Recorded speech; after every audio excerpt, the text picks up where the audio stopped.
Hello, this is Mark Grier, and for the next hour, I'll be reading from the July 23rd issue of the New York Times, an Niagara Frontier radio reading service.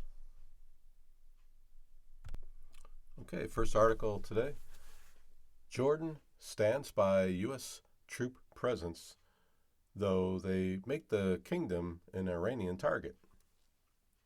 Relying heavily on U.S. aid and protection, Jordan is unlikely to restrict the American military presence there, despite escalating Iranian airstrikes. For some 3 decades, Jordan has been an important base for American military operations around the Middle East. Now, Jordan is paying a price. Over recent days, Iran has stepped up its airstrikes against the kingdom, targeting U.S. military forces there. But even as sirens are sounding over Jordan, it has refrained from limiting the American presence. The country's exceptional dependence on the United States has kept Jordan from curtailing those military activities, analysts say. Jordan has come to rely on the United States for billions of dollars in economic and military aid provided over their decades-old relationship, as well as for protection in a dangerous region. Unlike some of its Gulf Arab neighbors, with abundant oil and other natural resources, Jordan is a resource-poor country heavily reliant on foreign aid. Last year, the United States gave the kingdom $1.65 billion in economic and military assistance, according to Jordanian officials.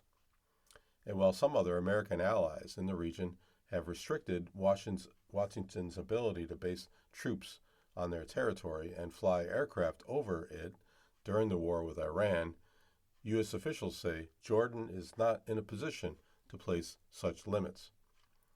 Jordan is a weak state in the Middle East, said Sean Yam, a professor of military science at Temple University and author of the book Jordan, Politics in an Accidental Crucible. It's fairly small, and it's surrounded by regional threats, and it does need some sort of great power patrol or outside protector, and the U.S. has played that role for several generations now. The assistance Jordan gets from the United States, which dates back to the 1950s, is far too large for anyone else to provide, Mr. Yam said. Since the United States and Israel launched the war against Iran in late February, it has retaliated in part by carrying out strikes on American allies in the Middle East. During the first months of the war, Iran primarily targeted Israel and U.S. allies in the Gulf, but it also directed hundreds of drones and missiles at Jordan. The conflict quickly hurt Jordan's tourism industry, which provides up to 18% of the country's revenue, just as the high season was getting underway. Although most of the missiles and drones were intercepted, airlines canceled flights, and would-be visitors canceled hotel reservations. Now, with the U.S.-Iran ceasefire unraveling, both sides have ramped up attacks, and Iran has widened its targeting in recent weeks. On Sunday, Jordan's air defenses shot down 3 Iranian missiles, and Jordanian military said, while a 4th landed in an unoccupied area. This Iranian strategy of vertical escalation hitting its neighbors aims at creating pressure on those neighbors, aims at creating pressure on the United States, said Hassan Alamani, director of the Center of Strategic Studies, a think tank that advises the Jordanian government on national security. Iran said recently that some of its strikes on Jordan had targeted fuel tanks at their air base in Azraq, a hub for the U.S. force, and aircraft shelters at other bases, according to the Fars news agency, a semi-official Iranian news outlet. Previously, Iran said it had targeted radar and communication systems used by U.S. forces. 2 U.S. soldiers were killed and a third was missing on Friday in an Iranian attack on the Salti base. 3 other attacks on U.S. forces in Jordan earlier in the week wounded dozens of American soldiers and damaged a number of Black Hawk helicopters. American forces have long operated out of Jordanian air bases, and the kingdom has been a base for such American military activities as the fight against the Islamic State, the training of rebel fighters during Syria's civil war, and the invasion of Iraq. There are now nearly 4,000 American service members in the country, according to a congressional report. Milwaukee, Saltai, other bases have been adapted to accommodate a permanent U.S. presence. The infrastructure in Jordan has been pretty robust from a U.S. standpoint for a while, said Grant Rumley, a former Middle East advisor at the Pentagon and now a senior fellow at the Washington Institute for Near East Policy. He likened it to a land-based aircraft carrier. That base is also relatively remote, allowing U.S. forces to operate without attracting unwanted attention, Mr. Rumley said. And since Jordan is farther from Iran than Gulf countries, U.S. forces in Jordan have more time to respond to missile and drone attacks, he said. In the run-up to the war with Iran and in its early days, the U.S. military moved some of its troops from several Gulf Arab nations to relatively more secure locations in Jordan and neighboring Israel, U.S. officials said. War in Iran has revealed how important Jordan is to the United States, said Mr. Alamani. This year, he said, Washington has increased military aid to Jordan by $500 million. Jordanian officials often emphasize the strategic importance of their relationship with the United States. In a call with President Trump in April, King Abdullah II stressed Washington's pivotal role in the Middle East, specifically its in prospects for de-escalating the conflict with Iran.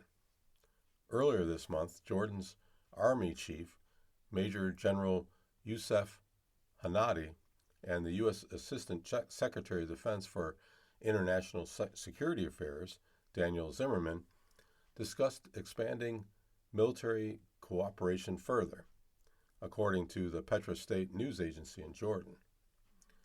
The Jordanian government rarely discusses the extensive U.S. military presence publicly, nor has Jordan openly criticized the U.S. for its airstrikes on Iran or for launching the war alongside Israel, though analysts say that the government was strongly opposed to the conflict from the beginning.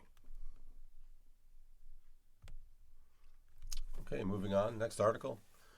Oil-rich Saudi Arabia isn't short on energy. Here's why it's going nuclear. The world's largest exporter of crude oil stands to benefit from diversifying its energy sources and freeing up more oil to sell. The United States' deal to allow a nuclear enrichment program in Saudi Arabia has stoked longtime fears of a nuclear arms race in the Middle East. Crown Prince Mohammed bin Salman, the kingdom's de facto leader, has not ruled out the possibility of building nuclear weapons in the future, especially if Iran, Saudi Arabia's neighbor and longtime adversary, does so. But Saudi Arabia's nuclear ambitions go back decades, and the country has reasons for building a nuclear energy program that are unrelated to developing weapons. Here are a few key reasons Saudi Arabia may want a civilian nuclear energy program. To diversify its economy. In 2022, crude oil accounted for 40% of Saudi Arabia's gross domestic product. The country's leaders have long believed that the nation's economic survival will depend on reducing reliance on fossil fuel exports. Despite a wealth of natural resources, Saudi Arabia has recorded a budget deficit in all but one of the past 10 years. And it has expensive ambitions, including sci fi like construction projects and plans to build power hungry artificial intelligence data centers. The U.S. Israeli war with Iran has demonstrated the risks of an economy that depends heavily on oil. Blockades in the Strait of Hormuz have sharply reduced Saudi Arabia's oil exports, though experts say the steep war driven rise in oil prices has helped counteract the economic blow. Leaders have hoped Saudi Arabia could also become a major exporter of uranium ore. However, it is unclear whether the nation's deposits are plentiful or accessible enough to meaningfully contribute to the economy. But if Saudi Arabia is allowed to enrich uranium, whether mined domestically or imported, it could use the material to help meet its growing energy needs, freeing up more of its fossil fuel reserves for sale to other countries. Or to forward a vision of modernization. A decade ago, Prince Mohammed announced sweeping plans to transform Saudi Arabia, declaring that he would end its addiction to oil. The plans, known as the Vision 2030 Initiative, included major financial reforms, cultural changes, and construction projects. Saudi leaders have also announced ambitious climate goals. In 2021, the country pledged to produce half of its electricity from renewable sources by 2030. Today, those goals appear out of reach. Less than 1% of Saudi Arabia's electricity is generated by solar and wind, while almost all the rest produced by gas and oil, according to the World Nuclear Association. Climate researchers and activists have accused the kingdom of disrupting global climate summits, impeding agreements to decrease reliance on fossil fuels. Nevertheless, leaders in Saudi Arabia may see a nuclear enrichment program as part of the green, modernizing version they have espoused to foreign governments, businesses, and their own people. Another is to boost prestige. Saudi leaders known that developing a domestic nuclear energy program with the understanding that weapons could follow will also have implications for the kingdom's regional and global standing. Even without weapons-grade uranium, Saudi leaders may see a nuclear energy program as the first step towards building a deterrent to nuclear-armed nations. The deal also allows Saudi Arabia to deepen its ties with the United States. During years of negotiations with U.S. leaders over the terms of a possible Saudi nuclear program, the kingdom repeatedly threatened to work on the technology with other countries, including China and Russia. But Neil Qualliam, a Middle East energy policy expert at the London-based research institute Chatham House, said the kingdom waited to find a path forward with the United States because of the young Saudi leadership's confidence in the U.S. remaining the dominant geopolitical player for decades to come. Okay, next article. Google hit with $1 billion fine for abusing its power in Europe. At a tense moment for transatlantic trade, the European Union accused Google of anti-competitive business practices. In a decision likely to intensify transatlantic trade tensions, European Union regulators on Thursday hit Google with a $1 billion fine for allegedly undercutting competition through its dominance as a search engine. President Trump has previously threatened to retaliate against the European Union for what he views as the unfair targeting of American technology companies. The Google decision comes when he is weighing a new batch of tariffs on the European Union and other major trading partners. In explaining Thursday's fine of 890 million euros, regulators in Brussels said Google had used its position as the world's largest search engine to unfairly boost its services in areas like shopping, travel, games, and language translation. Google displayed its own services more prominently at the top of search results, while relegating competing services further down the page, according to regulators. The European Commission, which conducted the investigation, also concluded that the tech giant used unfair restrictions on its Google Play App Store that prevents app developers from communicating with users or conducting transactions that could reduce the fees Google can collect. The Commission, the executive arm of the European Union, said that Google violated the Digital Markets Act, known as the DMA, a law passed in 2022 to stop the largest tech platforms from using their interlocking services to box in users and squeeze out rivals. Authorities have argued the big tech companies have become so dominant in areas like internet search, smartphones, e-commerce, and social media that they serve as gatekeepers and determine the fate of other businesses and can harm competition.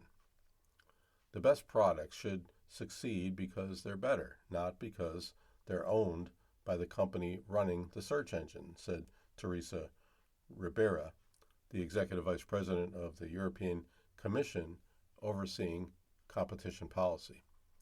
She said in a statement on Thursday, "This is the promise of the DMA, protecting fairness, choice, and innovation in digital markets for the benefit of all European citizens." Google has 60 days to comply with the decision, including increasing the prominence of rival online services, or risks further penalties of up to 5% of its worldwide revenue. The company has been a frequent target of the European Union regulators over the past decade, having been fined more than 10 billion euros since 2017. Kent Walker, Google's general counsel, said Thursday's decision would require product design changes that will harm services for European users. This isn't fair competition. It's product degradation, he said. Regulation should improve products, not make them worse. The fine is small in comparison to Google's overall business. On Wednesday, Google's parent company, Alphabet, reported a quarterly profit of $112.1 billion, boosted by investments made in SpaceX and Anthropic. Officials in Brussels will be waiting to see how Mr. Trump responds to Thursday's decision.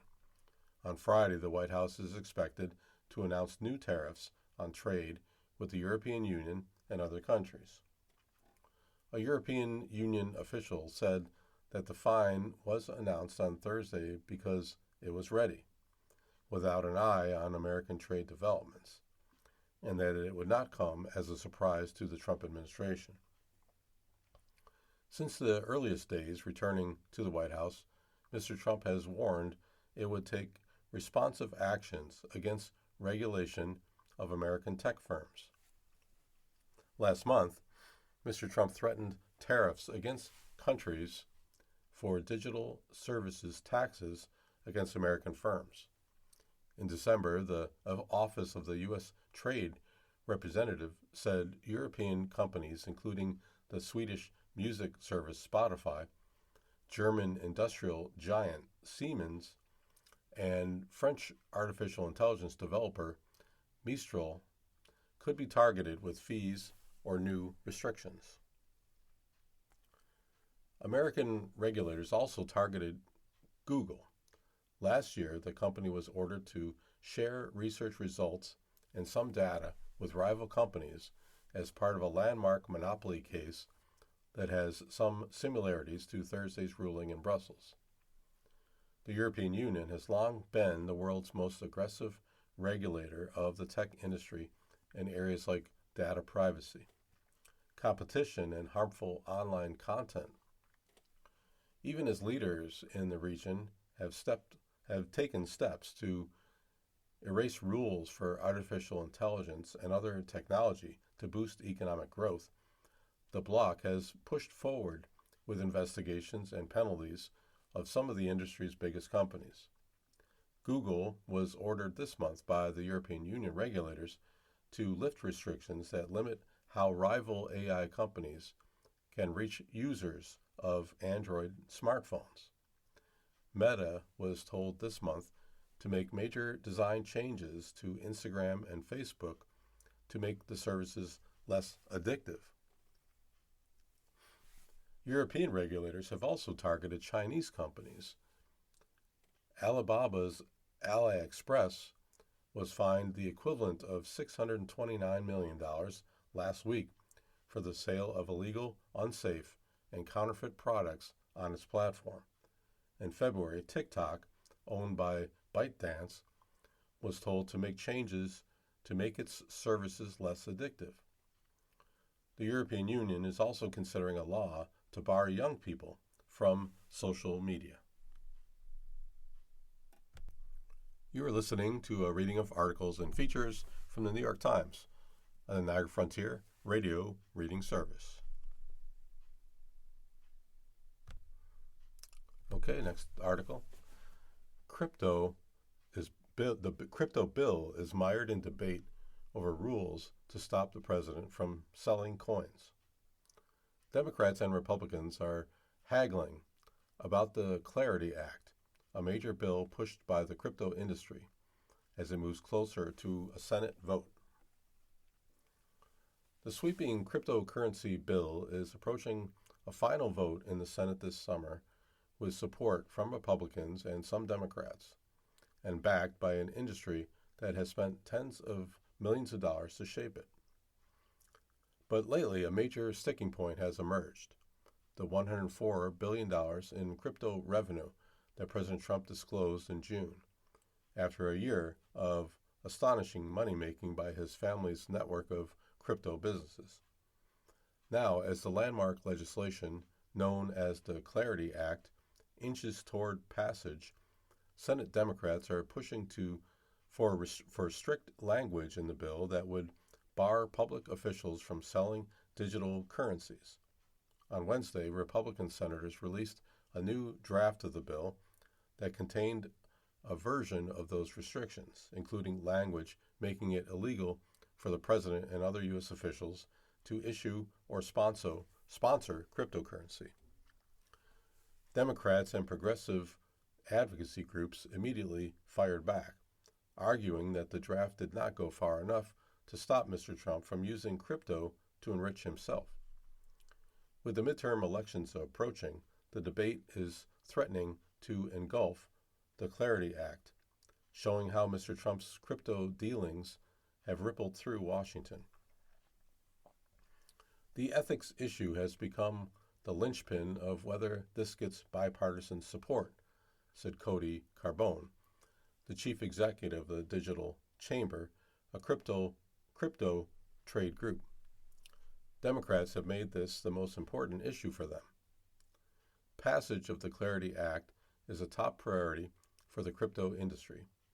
Under the Biden administration, the Securities and Exchange Commission pursued an aggressive enforcement campaign against crypto firms, filing lawsuits that argued that digital coins should be regulated like stocks and bonds. The Trump administration reversed course and dropped almost all of those suits. The act, which passed the House of Representatives last year, would effectively lock that policy position into law, so that crypto companies can operate freely in the United States without fear of a regulatory crackdown from a future administration. Democrats have voiced concern about the bill for months, pointing out that it would give authority over the industry to a short-staffed federal agency that has limited enforcement capacity. But no issue has attracted more scrutiny than Mr. Trump's crypto ventures. Last month, the president issued his mandatory financial disclosure report, which showed that he had made more than $2 billion during the first year of his second term, most of it from crypto. Those gains came at the expense of ordinary investors, who lost a total of $3.8 billion after buying Mr. Trump's so-called meme coin, novelty cryptocurrency known for its volatility. Nothing in the latest draft of the Clarity Act would prevent Mr. Trump from continuing to profit from his meme coin or other crypto ventures, according to Democrat staff and other industry experts who reviewed the language.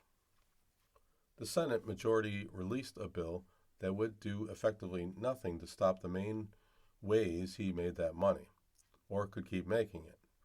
Scott Graycock, Deputy Executive Director of the advocacy group Transparency International, U.S., said in a statement, it would leave the underlying businesses, revenue streams, and family arrangements largely untouched. The Clarity Act is the result of years of lobbying by the crypto industry.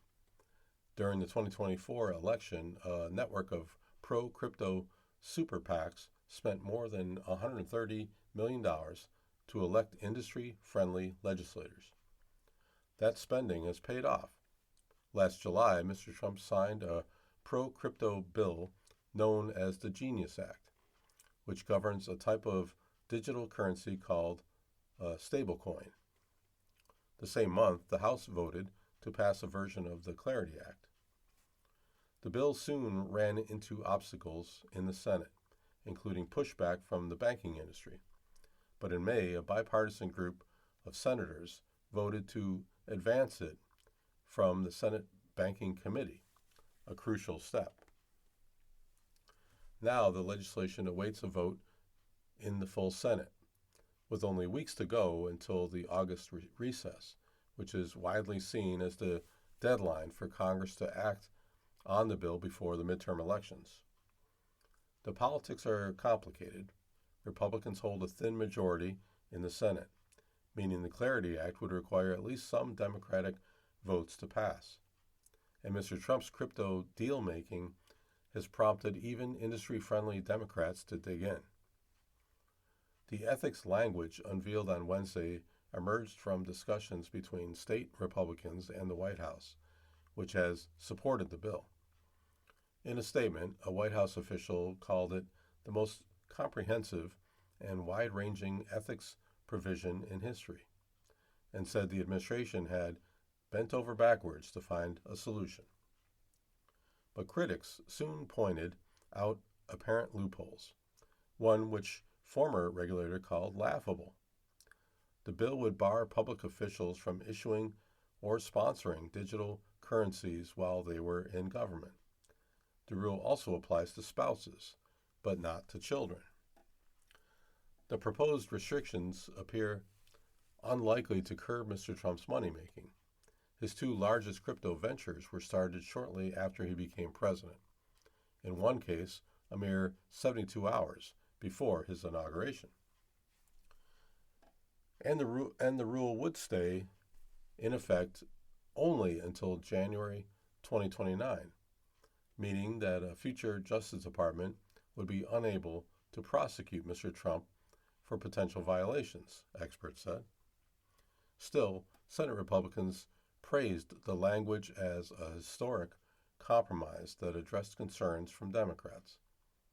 History will remember this as the moment a president chose a higher standard of ethics than the law required of him, said Senator Cynthia Lummis, a Republican of Wyoming. Okay, next article from the opinions section. It's an article written by Sharon Waxman. Let this be the final word on culture war feuding. What a nothing burger the whole woke controversy over the Odyssey turned out to be. Many thousands of people lined up to see the movie this past weekend, selling out IMAX screenings. So many people, in fact, that the film made $264 million globally on its opening weekend, an astounding result for a 3-hour epic about Bronze Age warriors. Critics have called the film a classic, and the online rabbit rousers, edged on by Elon Musk, who dismissed the film over so-called woke choices, like the casting of Lupita Nyong as Helen of Troy and the transgender actor Elliot Page as the warrior Sinon, have all pretty much shut up or been shut up by the film's overwhelming success. Thankfully, a livelier and smarter debate has emerged in its place, one that's a lot more relevant in Western society in the midst of an identity crisis. When is war justified? What moral boundaries do we owe our enemies? What transgressions merit the ultimate punishment? And who, in the end, determines civilization's common set of values? Suddenly, there's an actual conversation worth having. The Odyssey tackles these questions through an examination of the abuse and neglect of Xenia, the Greek god's sacred code of hospitality that requires treating strangers as honored guests. Odysseus' clever Trojan horse trick, which led to the fall of Troy, violated Xenia by misleading the city's residents into believing they were receiving a gift. In Christopher Nolan's retelling, this deceit metastasized for its hero into a larger moral failing, one that haunts Odysseus as he makes his treacherous 10-year journey home. The betrayal of Xenia is not the only failing that plagues him. He also consumed with shame over abandoning his family and losing the lives of all of his men. In Mr. Nolan's film, these issues weighed on him in a way that many scholars and historians say is scarcely found in Homer's original. The Odyssey isn't woke, wrote the conservative commentator Michael Brendan Doherty on X.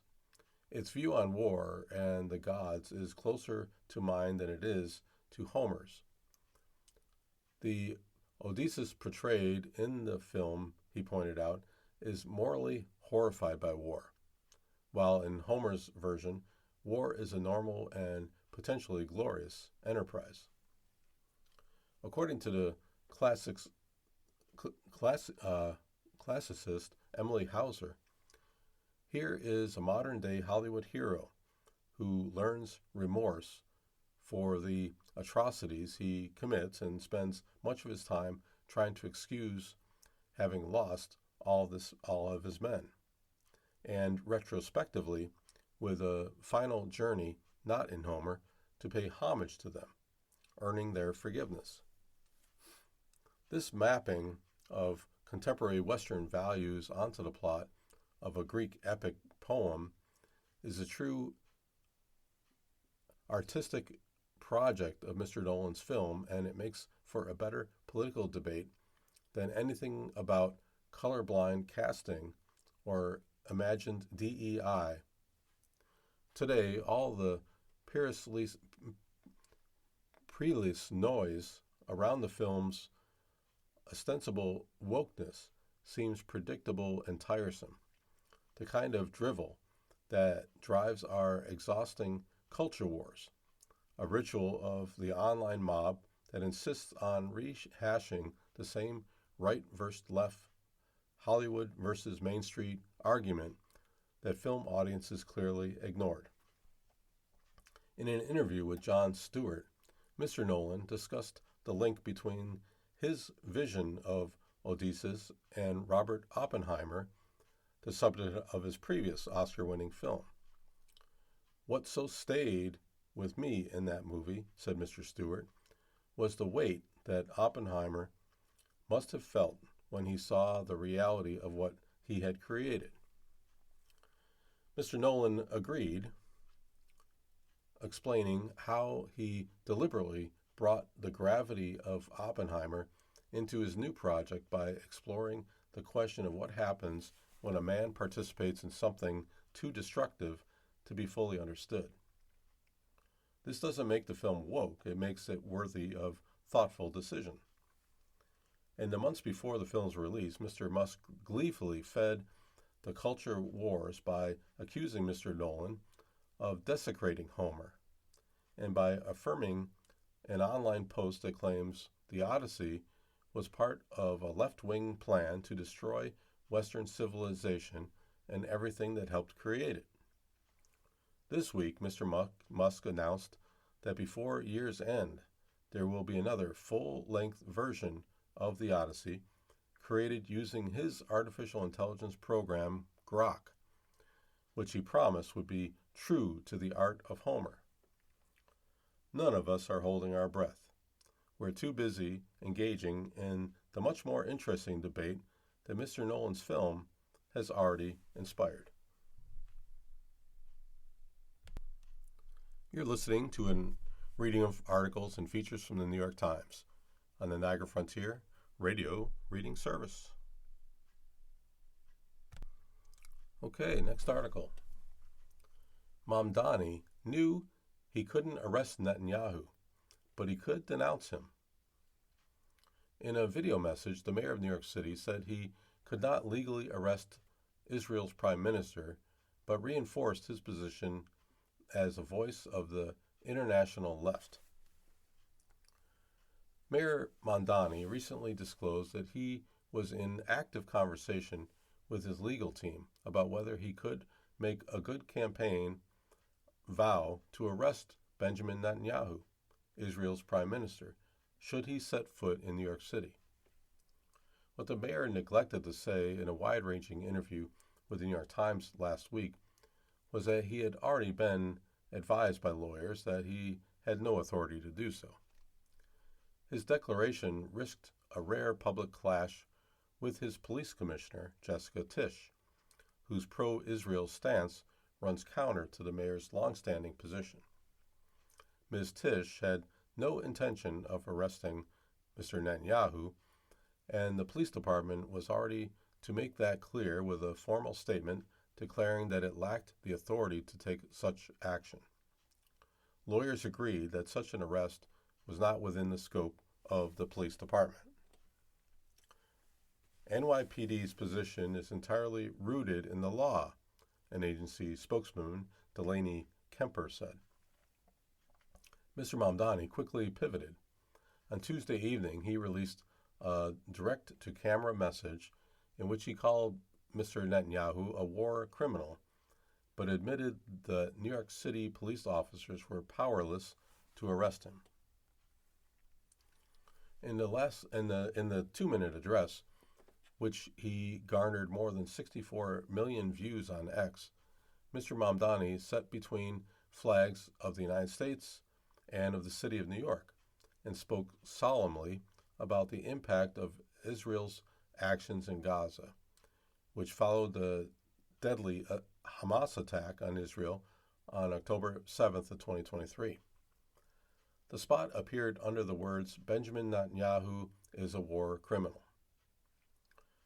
The mayor then said that city lawyers had determined he did not have the authority to arrest Mr. Netanyahu and urged the federal government to enforce the International Criminal Court's arrest warrant for the Israeli leader. The United States is not party to the ICC, and President Trump said that Mr. Netanyahu would not be arrested in the country. Mr. Mamdani recorded the video Tuesday afternoon and was personally involved in editing the clip, according to a city official familiar with the preparation. The message seemed designed to assure his supporters that he remained steadfast in his criticism of Israel despite his inability to make good on his campaign vow, while reassuring others that he would not overstep his authorities. The video instantly reinforced Mr. Mamdani's stature as a preeminent voice of the international left and gave the issue prominence at a time when Mr. Netanyahu's conduct of the war in Gaza has led two independent United States inquiries and humanitarian groups inside and outside of Israel to accuse him of perpetrating a genocide, an accusation that Mr. Netanyahu denies. It is clear that we do not have the independent legal authority to enforce this warrant, the mayor said. The federal government, however, does, and I call on them to join the ICC and execute this warrant. The video also drew backlash from pro-Israel groups and from the Israeli government. Several said the video could inflame anti-Semitism and accused the mayor of being overly focused on international relations at a time when his city is facing acute problems. When Mr. Mamdani was interviewed by the Times, the mayor had already been told by his lawyers that he could not carry out his threat, but he wanted to let his supporters know that on his own terms, according to several people familiar with his thinking, who were granted to remain anonymous to speak freely about the sensitive matter. After his remarks to the Times prompted another news cycle about the legal impracticability of arresting Mr. Netanyahu, Mr. Mamdani's team decided that it needed to hasten the plan, those people said. So, Mr. Mamdani sought to use his skills as a gifted communicator to turn the problem into a political advantage. In an interview on CNN on Wednesday, Danny Danon, Israel's ambassador to the United Nations, agreed with Mr. Netanyahu, saying that Mr. Mamdani picks on the prime minister and that his statements about arresting Mr. Netanyahu were a stunt. Prime Minister Netanyahu will come to the UN, will speak in the General Assembly, will defend our country, Mr. Danon said. And if you want to arrest someone, I think you should arrest Mayor Mamdani because he continues to incite against Israel. Though Israel occupies a central place in the mayor's political formation, Mr. Mamdani said in the video and at a news conference on Wednesday that his concern was not specific to Benjamin Netanyahu and that he would support enforcing an arrest warrant for anyone wanted by the International Criminal Court for crimes against humanity. That includes leaders of Hamas, he suggested. The court had sought arrest warrants for 3 Hamas leaders in connection with the October 7th attack, but Israel said it had killed all of them by the time the warrants were issued in November 2024. When it comes to the ICC, they've put forward warrants, whether it's Yahya Sinwar, whether it's Benjamin Netanyahu, I think a few other members of the Israeli government. I believe that all of them should be honored, he said, referencing a Hamas leader who was killed by Israel in 2024. Originally, Mr. Mamdani's team had planned to release some sort of statement attesting to the legal hurdles to arresting Mr. Netanyahu before the Prime Minister's expected attendance at the annual meeting of the United Nations General Assembly in September. After that plan changed, city officials hurriedly called people with strong feelings about Israel to alert them to the imminent release, the officials said.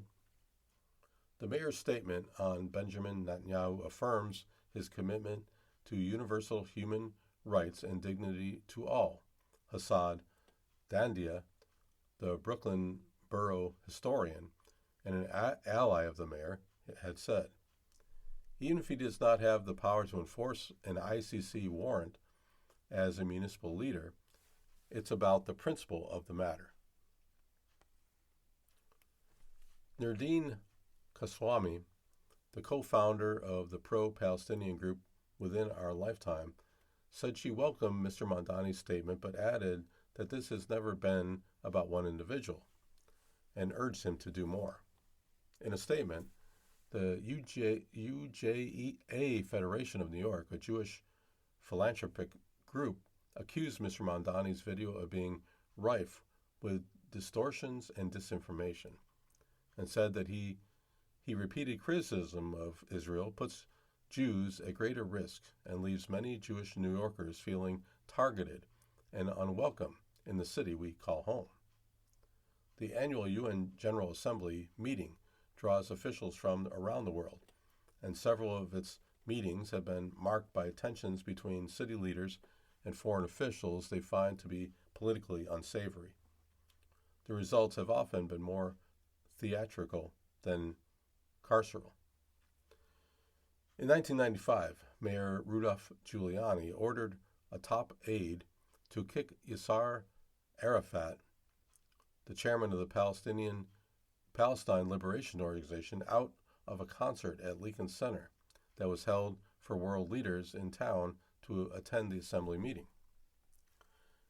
In 2009, Libya's leader, Muammar Gaddafi, was denied permission to erect a tent, his preferred mode of lodging, for the assembly meeting in locations across the New York area, including Central Park and Westchester estate owned by President Trump. On Wednesday, Mr. Mamdani said he sympathized with New Yorkers who were disappointed to hear that Mr. Netanyahu would not be arrested during his anticipated September visit, but noted that one of the bedrocks of our city is protest. I understand that because we are talking about someone who has been charged with crimes against humanity, someone who has visited this city on many an occasion, and who has been welcomed by previous mayors, Mr. Mamdani said, and I want to make it very clear that welcome ends with me. Okay, next article. OpenAI says its AI models went rogue and attacked a digital library. The incident, which targeted the computer system of another company called Hugging Face, happened while OpenAI was testing the system. OpenAI said on Tuesday that two of its artificial intelligence models went rogue and successfully hacked into Hugging Face, a digital library of AI technology that is popular among developers. The incident, which happened last week while OpenAI was testing the cybersecurity capabilities of its system, displayed the kind of science fiction potential that AI companies warned would soon become a reality. AI labs like OpenAI and Anthropic have, over the past year, released AI models that are customized to expose cybersecurity problems, while warning that their technology could pose new risks by finding holes in corporate computer networks faster than defenders could fix them. OpenAI's revelations on Tuesday are an indication that those security incidents are already starting to happen, and even savvy AI companies may not be entirely ready for them. New AI systems can take multiple steps, figure ways around obstacles, and find new ways to attack a network, said Alex Levinson, a cybersecurity consultant focused on autonomous capabilities. That's a genuine threshold, and it's going to become a normal part of the security landscape, he said. The intrusion into Hugging Face began when OpenAI tested a combination of two of its models, GPT 5.6 Sol and a more powerful unreleased model, to see how well the models could chain together online vulnerabilities into a successful cyber attack, OpenAI said in a blog post about the incident. The trial was designed to keep the models in a safe testing environment, known as a sandbox, OpenAI said. But the models found a vulnerability that allowed them to escape the sandbox and connect to the internet. Then they targeted Hugging Face because they inferred that the library, which contains millions of AI models, could hold clues about how to successfully pass the evaluation. It seems to me that OpenAI did not adequately create a sandbox as a testing environment, said Mr. Mulligan, a professor in the School of Information at the University of California, Berkeley, who focuses on security in AI systems. He questioned whether passing a test was worth the potential damage of an AI models escaping into the wider internet. What do we gain if this is the only way these tests can be configured? What are the risks, he said. OpenAI said it was working with Hugging Face to fix the issues that led to the attack. We consider this to be an unprecedented cyber incident involving state-of-the-art cyber capabilities and are responding accordingly, OpenAI said in a blog post. We are implementing strict controls and infrastructure configuration at the cost of research velocity while vulnerabilities are patched. Hugging Face said last week that it had detected the intrusion and knew it had been caused by an autonomous system, but did not say at the time that OpenAI was responsible. Clem Delaunay, the chief executive of Hugging Face, said on Tuesday that his company had worked closely with OpenAI over the previous 24 hours to address the attack. He also said in a statement that he was grateful for the collaboration with OpenAI in the wake of the hack. This incident, possibly the first of its kind, proves a point we've long believed. AI safety won't be solved by any single company working in secret, he added. AI models have proved to be adept at programming, and that has made them useful to both hackers and people in charge of protecting computer networks. Okay, the next, possibly last article for today. This appears to be an older article that I'll go ahead and read. It might be interesting. Is there a least bad alcohol? We all know about the health risks of drinking, but if you're going to partake, it's natural to want to minimize the damage. Question. I've been trying to cut back on alcohol lately, but I do drink occasionally. Are any types of alcohol less risky than others? If you've heard that red wine is better for you than beer or liquor, or that clear liquor, like vodka or gin, is less harmful than dark liquor like rum or whiskey, we have bad news. Alcohol is alcohol, said Jürgen Reim, a senior scientist at the Center for Addiction and Mental Health in Toronto. Drinking any type of alcohol in any amount is bad for health. Still, experts say it's sometimes not reasonable or even practical for people to avoid alcohol entirely. So if you're going to drink, there are some strategies you can take to reduce your risk and to avoid some of the other unpleasant effects of drinking, like hangovers. Why alcohol is so harmful? Well, when you have a drink, your body turns the ethanol that's present in the alcoholic beverage into a really nasty substance called acetaldehyde, which can damage your DNA, said Timothy Stockwell, an alcohol researcher at the University of Victoria in Canada. Many tissues in the body, including those in the mouth, throat, liver, colon, and breasts, are susceptible to this harm. And when that DNA gets repaired, cancerous mutations may rise. This is why drinking increases the risk of developing at least 7 types of cancers, said Catherine Keyes, a professor of epidemiology at Columbia University. Excessive alcohol use, which includes having 8 or more drinks per week for women, or 15 or more a week for men, or 4 or more drinks per occasion for women, or 5 or more for men, is also linked with many other health conditions. These include heart and liver disease, depression, anxiety, and memory problems, according to the Centers of Disease Control and Prevention. The more ethanol in your drink, the more harmful it is, Dr. Keyes said. One way to assess this is to look at a drink's alcohol by volume, or ABV, which manufacturers must list on product labels. If you're choosing between 2 beers of the same size, for instance, and one is 4% ABV and the other is 8%, the 4% beer will expose you to half as much ethanol.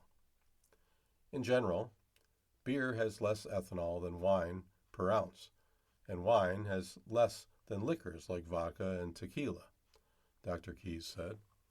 But there can be large variations within these categories, Dr. Stockwell said, and some strong beers, for instance, have ABVs that are higher than some of the wines, or even some liquors on the extreme end. How to drink wisely. A good rule for reducing your exposure to ethanol is to generally choose drinks with lower ABVs, the expert said, but it's important to pay attention to how much you're drinking as well. A standard 12-ounce pour of a 5% ABV beer typically has the same amount of ethanol as 5 ounces or a 12% wine, or 1.5 ounces, which is a shot, of a 40% liquor. It can be tricky to calculate the ABV of cocktails, said Dr. Pengyang Ting, an assistant professor of clinical medicine at the Tulane University School of Medicine, said they are often made with sodas, juices, or sometimes multiple types of alcohol. For this reason, he recommends sticking with wine or beer in situations where you want to know exactly how much ethanol you're consuming. Some types of alcohol are also quite high in calories, which then consumed in excess can increase the risk of weight gain and obesity. And some cocktail mixers, like juices and sodas, can contain added sugars, also raising the risk of obesity and other health conditions like type 2 diabetes and heart disease. Dr. Keyes also recommended against consuming alcoholic drinks that are mixed with caffeine, like espresso martinis or vodka Red Bulls. The energy boost you get from them may make you feel less inebriated than you really are, potentially prompting you to drink more and to become more drunk, Dr. Keyes said. And while there's no evidence that darker liquid are more harmful to health than clear ones, there is limited research suggesting that some darker liquors can cause more severe hangovers, said Demeas Rosahoff, a professor at the Center for Alcohol and Addiction Studies at Brown University. Darker alcohols like bourbon, rum, or brandy tend to have higher levels of congeners, substances that are created during the fermentation process and contribute to a drink's flavor, aroma, and color. More congeners typically translate to worse hangovers, he said. There can be exceptions to the clear is better rule. However, Dr. Rosanoff added, some tequilas, which can be clear or light-colored, for instance, can be high in congeners and may lead to worse hangovers. Okay, you've been listening to a reading of articles from the July 23rd issue of the New York Times. Your reader today has been Mark Reier. Thank you so much for listening.